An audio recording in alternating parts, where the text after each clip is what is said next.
Bueno, bienvenidos una vez más a este curso. Hoy continuamos con el segundo tema que guarda relación un poco con la química de los metales de transición. Los metales de transición, una de las características, principalmente para este video, es que vamos a ver una química que es un poquito diferente, porque está vinculada a la química de coordinación. La química de coordinación, a diferencia de la química que conocemos, o por lo menos uno ve en química general, es que aparece un nuevo tipo de enlace, que es el enlace de coordinación.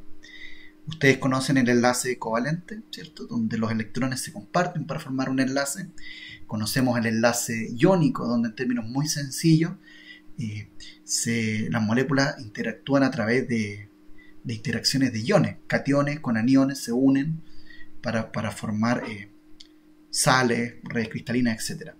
En el enlace de coordinación lo que tenemos ahora es un par de electrones que va a ser cedido o donado para que se forme un enlace. Para esto entonces el metal va a recibir de una molécula llamada ligante o ligando, va a recibir este par de electrones y va a formar un nuevo enlace. Adicionalmente, el metal de transición tiene otras características, que ahora aparece un orbital D.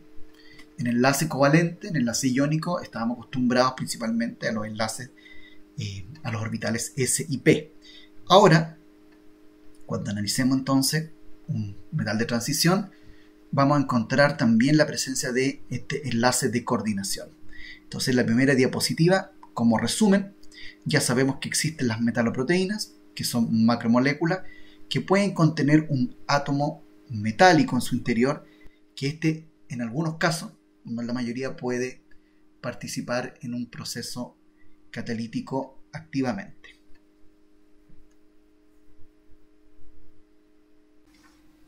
Bueno, sin embargo, creo que es importante hacer un poquito de historia.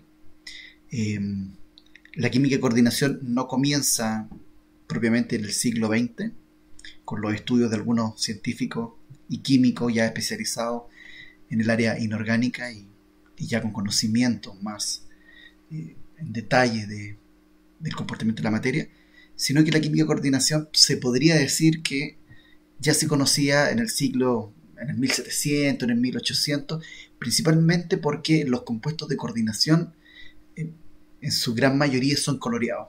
Y como son coloreados, el ser humano les dio una aplicación, y esto principalmente como pigmento, así que muchos pintores y durante mucho tiempo se conocieron, sin saber obviamente su estructura, estos compuestos de coordinación, pero en forma de pigmento. Entonces la diapositiva muestra que ya en 1704 aparece el azul de Prusia, el cual es un compuesto que contiene hierro y cianuro, de color azul, muy característico.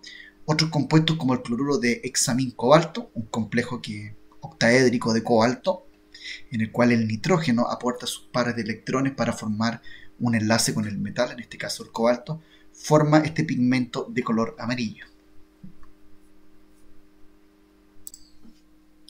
Entonces, en términos formales, la química de coordinación estudia complejos metálicos o compuestos que tienen un átomo central, generalmente un metal de transición, rodeado de un grupo de moléculas o iones. Estas moléculas o iones se conocen como ligandos y pueden unirse a este centro metálico principalmente a través de donar un par de electrones hacia el metal y formar un nuevo enlace. Entonces los compuestos de coordinación se definen entonces como estructuras neutras que contienen un complejo. Si el complejo es iónico, el compuesto de coordinación se forma por la asociación de estos contraiones. Aquí podemos ver un ejemplo de el platino, el cual forma un compuesto de coordinación con dos aniones cloruro y con dos moléculas de amoníaco. La molécula de amoníaco entonces desde el nitrógeno aportan el par de electrones y los cloruros también para formar este complejo plano cuadrado. En el caso del níquel, que aparece a la derecha, también hay 4 ligandos, ahora conocidos como cianuro. En química de coordinación entonces el ligando cianuro, ligando ciano, se une también al níquel, formando entonces un compuesto aniónico de níquel. La siguiente diapositiva también nos da un ejemplo de un complejo neutro. En este caso, el níquel, estado de oxidación 0, forma un complejo neutro con monóxido de carbono. En química de coordinación, entonces, se conoce como carbonilos, en los cuales el par de electrones también permite la formación de un enlace y la obtención de un compuesto de coordinación. El segundo compuesto es un ejemplo de un complejo de cobalto, donde tenemos que a través del par de electrones del nitrógeno se forma un complejo octaédrico, o sea, un átomo metálico unido a 6 moléculas de amoníaco, y como el cobalto está en un estado de oxidación +3, finalmente los contraiones de cloruro neutralizan o participan como contraiones para obtener finalmente la sal de este complejo de cobalto. Entonces, en resumen, un átomo central metálico que se une a distintos ligandos a través de pares de electrones, o sea, un átomo central que se comporta como un ácido Lewis, que puede captar pares de electrones, con ligandos que se comportan también como bases Lewis, que pueden donar un par de electrones, van a permitir entonces la coordinación al metal y la formación de esta nueva molécula o compuesto.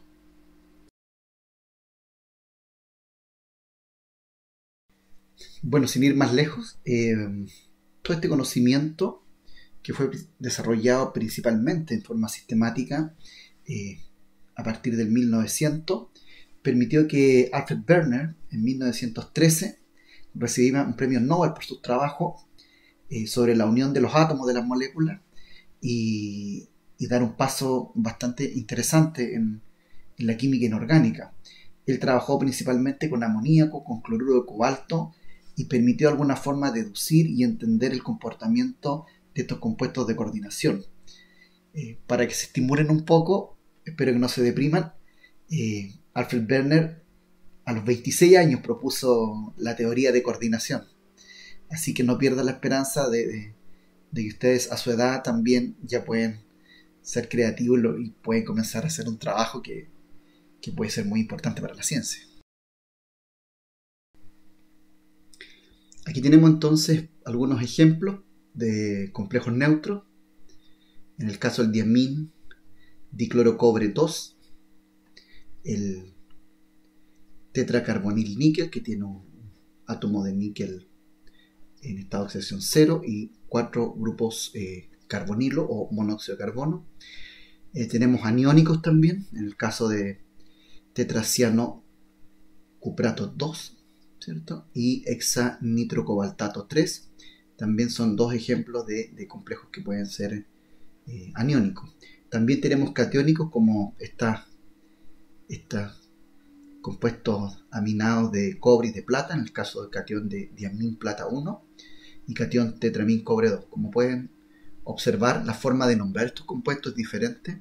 Hay una nomenclatura que no es la que se utiliza normalmente para los compuestos que ustedes ya conocían, sino que hay toda una forma de nombrarlos, incluyendo también los ligandos y el estado de oxidación también de los compuestos.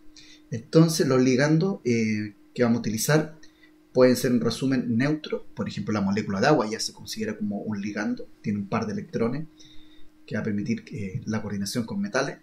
Hay aniónicos como el cloruro y catiónicos también como este NO2+.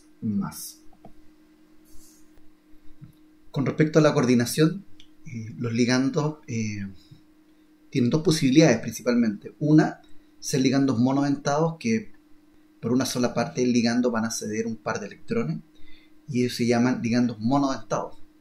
Pero también hay ligandos que van a tener más de una posibilidad de ceder pares de electrones. Entonces aparecen los ligandos bidentados o polidentados, conocidos también como quelatos o puentes. Estos ligandos, como se puede observar en la figura ahí, son dos ligandos entonces que van a interactuar con un mismo metal. Podemos observar el caso del ETA, etilendiamín tetracético. Este ácido entonces va a tener la posibilidad de formar 6 enlaces, formar una estructura polidentada, tal como vemos en el esquema. 6 átomos se unen entonces al metal, en este caso 2 de nitrógeno y 4 de oxígeno para formar una estructura octaédrica, como en el ejemplo del cobalto también, donde tenemos una estructura octaédrica pero con 6 átomos de nitrógeno.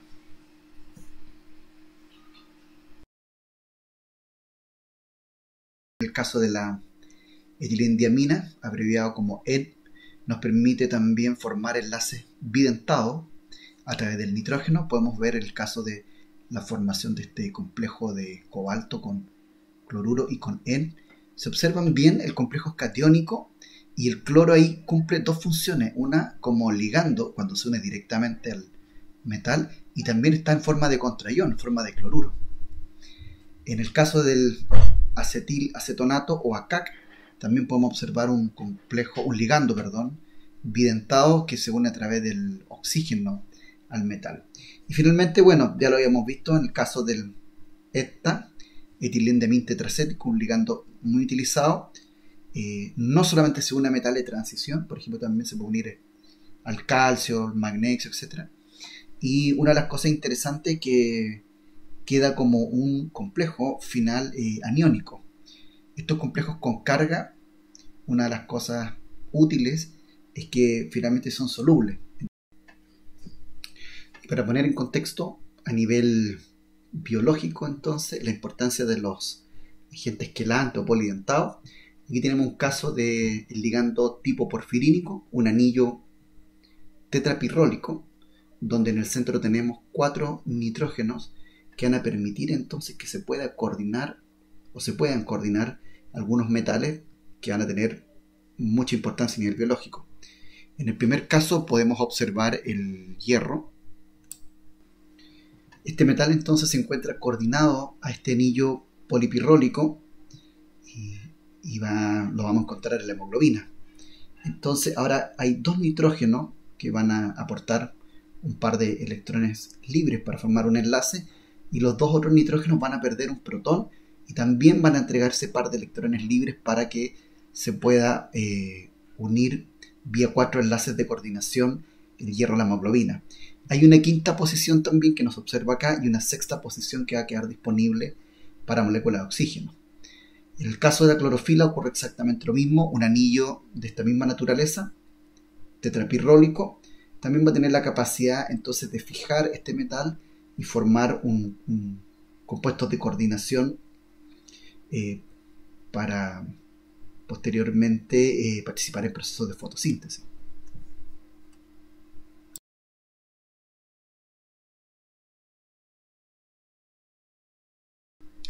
Entonces acá les dejo dos cuadritos donde pueden tener un resumen de los principales grupos o moléculas que actúan como ligando, la formación de complejos.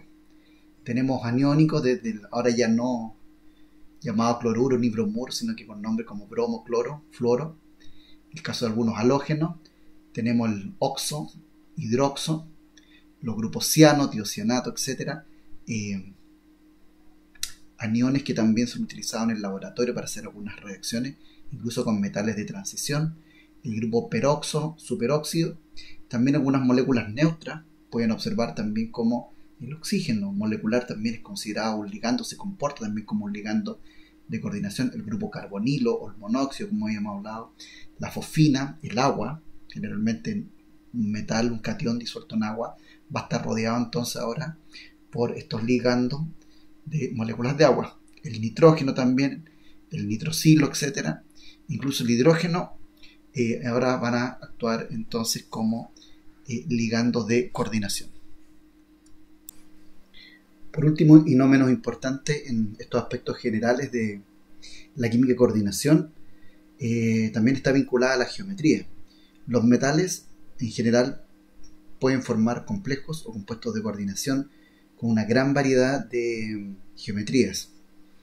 En algunos casos un metal puede tener varios tipos de geometría dependiendo el tipo de ligando y de los enlaces que estén vinculados a ellos. Tenemos entonces moléculas sencillas, como por ejemplo los complejos de plata y amoníaco, forman estructuras lineales. Tenemos algunas estructuras trigonales planas. Tenemos planos cuadrados, como en el caso más célebre, el paladio y el platino. estructuras tetraédricas muy comunes también. Tenemos bipirámides trigonales, pirámides cuadradas y también otra geometría muy habitual, una de las más comunes, es la estructura octaédrica. Hay algunas cosas un poquito más exóticas como bipirámides pentagonales, algunos antiprismas cuadrados. Podemos observar el caso de esta estructura que tiene 8 ligandos de flúor formando esta estructura de antiprisma cuadrado. Prismas trigonales también, en el caso del renio. Se nos abre la posibilidad de coordinar hasta 9 átomos de hidrógeno. Bueno, entonces para entrar en detalle y para poder entender en mayor profundidad cómo funcionan los metales de transición, la química de coordinación, es importante que veamos algunos conceptos básicos sobre la teoría de campo cristalino. Esta teoría es principalmente un modelo teórico que permite describir la estructura electrónica de los compuestos de metales de transición y que pueden estar considerados como compuestos de coordinación. Esta teoría nos va a permitir entonces explicar relativamente de forma exitosa algunas de las propiedades magnéticas, algo tan característico de los metales de transición como son los colores, las entalpías de hidratación, las estructuras, etc. Entonces, para entender un poco la teoría de campo cristalino, la formación de complejos y todas sus características, lo primero es entender un poco algo de los orbitales, particularmente los orbitales d.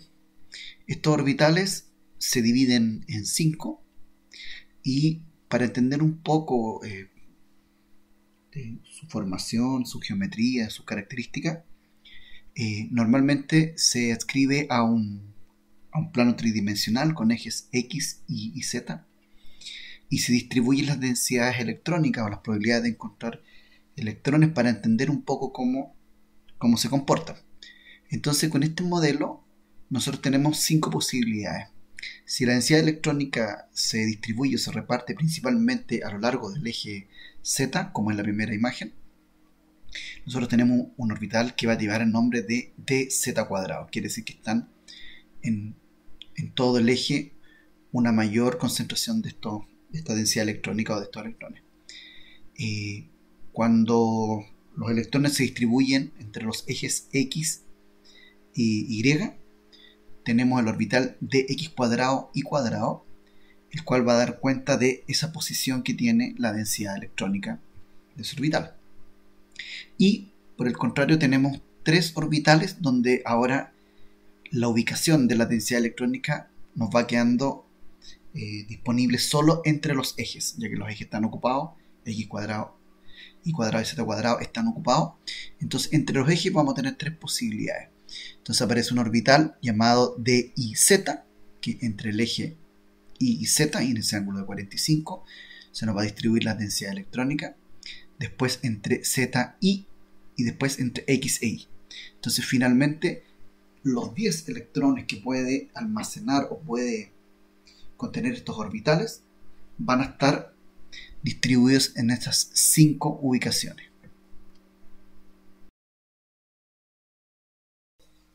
Bueno, entonces veamos qué ocurre cuando se forma un complejo. Entonces lo primero que tenemos que imaginar que en esta densidad electrónica, que idealmente sin ninguna perturbación externa, sin ninguna interacción con nada del ambiente, uno podría pensar que es perfectamente esférica. Los electrones finalmente están ocupando toda una zona perfectamente esférica, pero a medida que se van acercando, por ejemplo, los ligandos, en este caso si pensamos en un octaedro finalmente es pensar en 6 ligandos que se van a aproximar para formar 6 enlaces nuevos y unirse al metal. Entonces la figura de más abajo nos hace imaginar un poco que un octaedro podría formarse si es que los ligandos que están arriba y abajo coincidieran con el eje Z, y los que están en el plano pueden coincidir, o los otros 4 ligandos pueden coincidir con los ejes Z e Y. Si es así, los orbitales que coinciden con los ejes, en este caso el dz cuadrado y el dx cuadrado y cuadrado, interactuarían directamente con el ligando y existiría un fenómeno de repulsión que desestabilizaría esos orbitales. Por el contrario, en la zona donde los ligandos no interactuaron, o sea, entre los ejes, los tres orbitales que había mencionado anteriormente que estaban entre los ejes, y estarían entonces ahí sin poder interactuar con los ligandos. Bueno, veamos el caso de la siguiente diapositiva porque hay información adicional que va a aparecer entonces dependiendo de la geometría que va a tener el complejo. En este caso vemos el desdoblamiento que ocurre para un campo octaédrico, ¿cierto? Donde dos orbitales se estabilizan, suben en energía y tres se estabilizan, ¿cierto? Bajando su energía. Este desdoblamiento generalmente se conoce como un campo que se le da un valor arbitrario de 10 de Q, donde de este valor uno puede sacar una proporción de cuánto aporta estabilizar y desestabilizarse.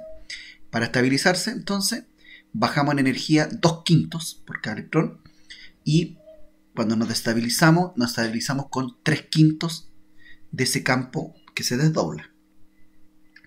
Entonces, en este campo octaédrico vemos el ejemplo de un orbital D4. Entonces, cuando nosotros queremos ubicar estos 4 electrones, uno podría decir, bueno, ¿qué posibilidades hay de ubicarlos? Generalmente se ubican de menor a mayor energía y según la regla de Hund, uno agrega electrones que vayan desapareados primero. Entonces, en el caso de la izquierda, podemos ver cómo los 4 primeros electrones efectivamente entran de forma desapareada y se ubican en los 3 primeros orbitales y el cuarto electrón se agrega más arriba, respetando un poco la regla de Hund que nos indica en términos muy sencillos que los electrones prefieren ingresar a los orbitales en forma desapareada. Por el otro lado, a la derecha, tenemos el mismo orbital de 4, pero ahora ocurre otro fenómeno. Resulta que el cuarto electrón ya no lo vemos desapareado, sino que entra y se aparea en uno de los orbitales que están más abajo. Entonces, tenemos dos posibilidades que ocurran eso. Y uno dice, bueno, ¿por qué ocurren estas dos posibilidades? Porque depende si el electrón necesita más energía para saltar a un nivel más alto o le conviene energéticamente aparearse. Entonces, este desdoblamiento nos va a condicionar un poco la posibilidad de que ocurra una configuración de alto spin, o sea que el electrón llegue arriba de forma desapareada, o una configuración de bajo spin que energéticamente le sea mucho más conveniente aparearse que subir a un nivel excitado más alto. Entonces alguien podría preguntar, bueno, ¿y cómo sé yo o cómo podría pensar yo que el electrón necesita más energía para un nivel superior excitado o aparearse? Bueno, ese depende de la distancia que necesita ese electrón y esa distancia depende de muchos factores. Depende de los ligandos, de la estructura, de la geometría, del volumen, etc. Cosa que vamos a ver más adelante para entender también por qué ocurren estos fenómenos. Lo interesante es que el efecto magnético va a ser diferente en ambos casos. Y las energías de estabilización que aparecen en esta diapositiva ahí como un cálculo, podemos ver que son diferentes. En el primer caso de la izquierda, tenemos 3 electrones entonces que estabilizan con menos 2/5 de este desdoblamiento, más uno que se estabiliza con 3/5. Total, menos 3/5 de ese campo que se desdobla. En el caso de la derecha, tenemos 4 electrones ahora con menos 2/5. Pero ahora adicionalmente tenemos que agregar la energía vinculada al apareamiento. Y ahí aparece la palabra P. Entonces podemos ver que energéticamente son diferentes. Cuando ocurre eso, uno puede clasificar también si es que hay una tendencia a que el electrón quede desapareado o apareado abajo. Si el campo es débil, la distancia es más bien corta, fácil, el electrón va a preferir o va a tener la capacidad que con muy poca energía llegar al estado excitado más arriba. Si el campo es muy fuerte, esta distancia, este delta O, se nos hace muy muy grande y el electrón prefiere estar apareado, entonces vamos a tener un campo fuerte o configuración también de bajo spin. Entonces, resumiendo, esta diapositiva muestra todos los orbitales desde un D1 hasta un D10 con todas las posibilidades de energía de estabilización. En el caso de un campo octaédrico, tenemos que desde un D1 hasta un D10 las energías obviamente van a ser diferentes. Ojo con el D5, si se dan cuenta, la energía de desestabilizar versus la de estabilización se neutralizan y quedan finalmente en una energía de estabilización de 0. Y adicionalmente, desde un D4 hasta un D7 aparece la posibilidad entonces ahora que nuestro orbital D pueda tener una configuración de alto spin o de bajo spin. Y como pueden observar, en resumen, ahora las energías de estabilización, dependiendo del orbital y de cómo se configuran, van a ser diferentes. Entonces ahora uno puede entender energéticamente que cada uno de los orbitales van a tener energías distintas. Entonces, como un pequeño resumen para redundar, si el valor del desdoblamiento es menor que la energía de apareamiento, entonces el complejo es de alto spin. Por el contrario, si el valor es mayor, se ocuparán los niveles inferiores y luego los superiores, o sea, es un complejo de bajo spin. Tal como se observa en la figura, entonces, dependiendo de esta distancia, los electrones van a tener la posibilidad de evaluar si conviene estar más arriba o estar apareados. Entonces, veamos cuando cambiamos de geometría. Por ejemplo, con un entorno tetraédrico. Si ustedes se dan cuenta, una estructura tetraédrica, idealmente, uno la ve espacialmente adscrita a un cubo, pero ya no coinciden los ligandos o los enlaces con los ejes X, Y, Z. Quiere decir que los orbitales que pasan por ahí ya no se van a desestabilizar, sino que todo lo contrario, se estabilizan, están despejados. Y por donde pasan los enlaces, que son entre los ejes X, Y, XZ y YZ, ahora se van a desestabilizar energéticamente. Esto quiere decir que nuestro desdoblamiento va a cambiar y a diferencia del octaedro va a ocurrir todo lo contrario. Los que están arriba van a bajar y los que están abajo van a subir, tal como se observa entonces en la figura. Y otra cosa importante, esta energía tampoco es todo lo contrario al octaedro, sino que tiene una proporción, y una proporción que es en 4/9 de un campo octaédrico. Entonces es diferente también la distancia del desdoblamiento que tienen este orbital. Bueno, y como último ejercicio, veamos qué ocurre cuando tenemos una tercera geometría, ahora un entorno de 4H, simetría de 4H, o un plano cuadrado. Por ejemplo, el caso del cisplatín, una molécula plana de platino con amoníaco y cloruro. En este caso es como pensar en un octaedro, pero en un octaedro que finalmente libera su eje Z. Entonces, si vemos este esquema, nos podemos dar cuenta que este octaedro que finalmente libera su eje Z hace que este orbital Z cuadrado baje en energía, obteniéndose así entonces una nueva configuración o distribución de los orbitales con distintas energías de estabilización y desestabilización. Entonces, gracias a estos antecedentes y a la forma que distribuimos los electrones, con esta teoría entonces uno puede determinar o puede entender cuando hay electrones desapareados. Y si hay electrones desapareados, uno puede entender algunos fenómenos de paramagnetismo o diamagnetismo. Esto quiere decir que uno puede determinar el mu o el momento magnético en magnetones de Bohr en función directamente del número de electrones desapareados y de sus configuraciones de spin. La siguiente diapositiva retoma un poco algo que ya habíamos mencionado. Cuando tenemos dos geometrías diferentes, por ejemplo un tetraedro y un octaedro, podemos ver las diferencias. Podemos observar que el desdoblamiento va a ser menor en un campo tetraédrico. Eso quiere decir que va a ser fácil que el electrón salte y que sea de alto spin, o sea, de bajo campo, a diferencia de un campo octaédrico donde es la energía más alta para que los electrones alcancen los niveles superiores.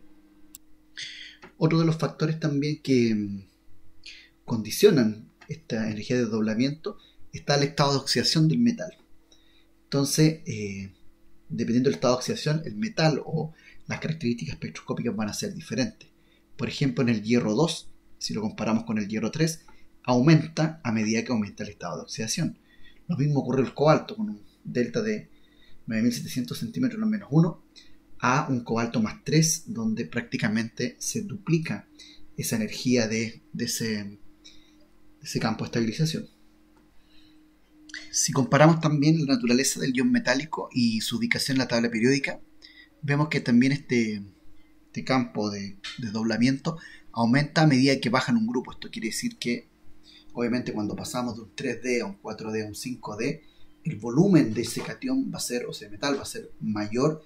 Por lo tanto, las distancias que hay entre cada orbitales obviamente van a ser mucho más grandes. Esto quiere decir que los complejos, en resumen, podemos ver que los de la segunda y la tercera serie de transición siempre son de bajo spin. Esto quiere decir que la distancia es tan grande que los electrones prefieren quedarse abajo, aparearse, que quedar desapareados en un estado de mayor energía. Y por último, uno de los efectos o de las características más interesantes que tienen que ver con el desdoblamiento de los orbitales D, con esta capacidad de que cambien de energía los orbitales entre ellos, está provocado por los ligantes o por los ligandos que se van a unir. Ellos también pueden generar un desdoblamiento mayor o menor dependiendo de la naturaleza de estos ligantes. Entonces, aquí aparece la serie espectroquímica, donde podemos ver que hay una cantidad de ligandos, por ejemplo los halógenos, generan un campo débil, o sea, un desdoblamiento muy bajo, como aparece ahí en el esquema. Y a medida que vamos avanzando y nos vamos acercando a grupos, por ejemplo, como el ciano o el cobalto, este desdoblamiento va a ser mucho mayor. Esto quiere decir que en este campo fuerte, esta gran distancia que se genera, va a existir más probabilidad que los complejos sean de bajo spin. O sea, que encontremos más electrones apareados que desapareados. Por ejemplo, en el caso del manganeso más 3 o en el cromo más 2 ocurre eso. Y uno lo puede ver incluso experimentalmente con distintos espectros que tienen en función de los ligandos. Bueno, y uno finalmente, un poco al cierre, uno se podría preguntar, bueno, y todo este conocimiento de los orbitales de los ligantes, los electrones, los desdoblamientos de orbitales, etcétera, ¿qué aplicaciones puede tener? O en la vida diaria, ¿dónde puedo ver que esto puede tener alguna aplicación? Bueno, los complejos metálicos, los de metales de transición, una de las características interesantes que tienen, y esto me hace volver un poco a las primeras diapositivas donde yo mencioné que los complejos de transición formaban complejos coloreados. Y esto principalmente porque en este desdoblamiento y para excitar electrones, normalmente esas energías están vinculadas a la energía del espectro visible. Entonces, la luz visible tiene una energía suficiente para lograr que los electrones se puedan excitar al interior de estos orbitales D. Y si absorben la energía, si ese compuesto absorbe la energía para excitarse, quiere decir que vamos a tener entonces algo que absorbe la luz del sol, por ejemplo, la luz visible, y van a tener color. Y dependiendo la energía que van a utilizar, que van a absorber para excitarse, uno va a ver un color diferente. ¿Por qué? Porque en el espectro, por ejemplo, cuando absorbemos entre 650 y 800 nanómetros, estamos absorbiendo en el rojo, pero nosotros vemos el complementario. Esto quiere decir que lo que absorbe en ese rango van a ser compuestos entonces de color verde. Si absorbe entre 400 y 490, quiere decir que vamos a ver un compuesto de color naranjo.